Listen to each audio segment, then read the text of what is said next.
We're here in Southern California where we've been given the chance to drive the new 2015 Chevy Colorado. And we want to find out, after waiting 2 years for this vehicle to come out, whether this is going to light a fire in the segment or if it's just going to be another mid-size pickup truck competitor. Let's take a closer look. The 2.5 liter 4-cylinder engine is available on all configurations, 200 horsepower, 191 foot-pounds of torque, and for fuel economy, the automatic transmission 2-wheel drive, 20 miles per gallon in the city, 27 miles per gallon on the highway for a 22 combined number. Now the manual transmission, which typically gives you the better fuel economy numbers for 4-cylinder pickup trucks, is just the opposite here with these. 19 in the city, 26 on the highway, but also has a combined 22 miles per gallon. Some of the cool features with this engine, a lot of heat dissipation technology here around the exhaust manifold, and also on the intake side, a huge resonator to muffle as much of that typical buzzy 4-cylinder engine noise we get with a lot of these mid-size pickup trucks. One of the issues we think some 4-cylinder customers are going to have with this engine combination is how far they have to reach in to the dipstick and the oil filler cap. As far as how well this 4-cylinder drives, we cannot talk about it enough. Way better than the competition in this segment. Maybe even better than some of the V6s that are out there as well. Off the line, if you put your foot in it, it's going to respond. Very, very smart transmission, and the standard ring and pinion gear is 410, so you're going to get that jump, but there is an optional 342, so if you want to get great fuel economy out of your pickup truck, this might be the package.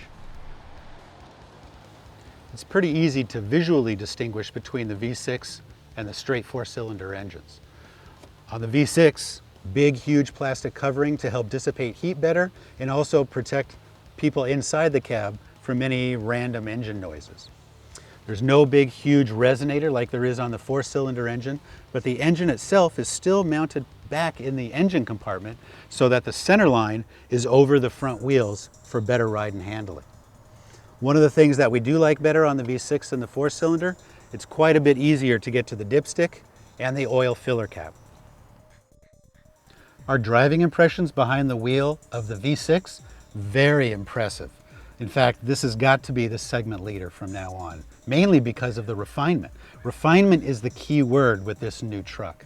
Very smooth around town, but doesn't mind being pushed as well too. There's some kind of shift logic inside the transmission, we keep coming back to this transmission, that figures out kind of what you want to do, whether it's stretch out some fuel economy numbers or get really playful at the stop signs or at the stoplights. We're very impressed. We also had a chance to tow a good-sized boat and some watercraft and found the V6 plenty strong enough to haul without any problems. But be warned, the 7,000-pound max towing capacity requires the trailer package. Otherwise, the truck's rating is 3,500 pounds. As far as the interior, the word of the day is refinement. How one surface area molds into the next, how the gauge cluster all works together and is very easy to read from the driver's seat. Also, how much storage there is, both in the doors, in the center console, and how comfortable and how sporty the transmission shifter feels, whether you're just in drive or whether in manual position. All of this is working together much better than it ever has before, and dare I say, much better than anything else in the segment. On extended cab versions, driver and passenger front seats, the seat belts are incorporated right into the rear door. That means nobody in back gets out until front passengers remove their seat belts and open all the doors. Also, the rear door only opens 90 degrees. That's a little disappointing. Rear passenger space isn't that bad, even for an adult. As long as you have the front seats moved all the way forward, it's relatively comfortable. Crew cab models come in two different wheelbases to accommodate a 6.5 or a 5.5 foot bed. But as you can see, the rear seats in a crew cab, much better than the extended cab. And a lot of attention to detail, both for power outlets and storage.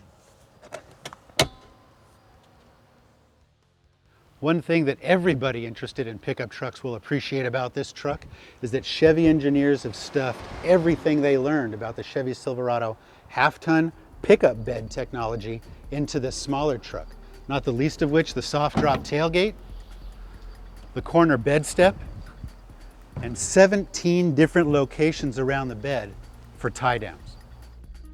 So that's our impression after our first drive opportunity with the Chevy Colorado. There is a lot to like about this truck, both in the 4-cylinder version and in the V6.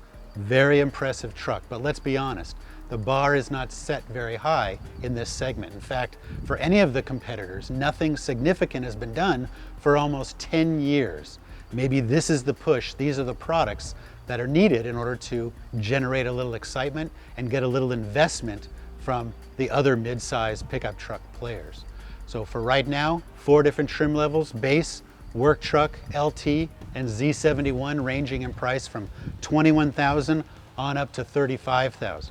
But if you want more details and more drive impressions from us, go to pickuptrucks.com.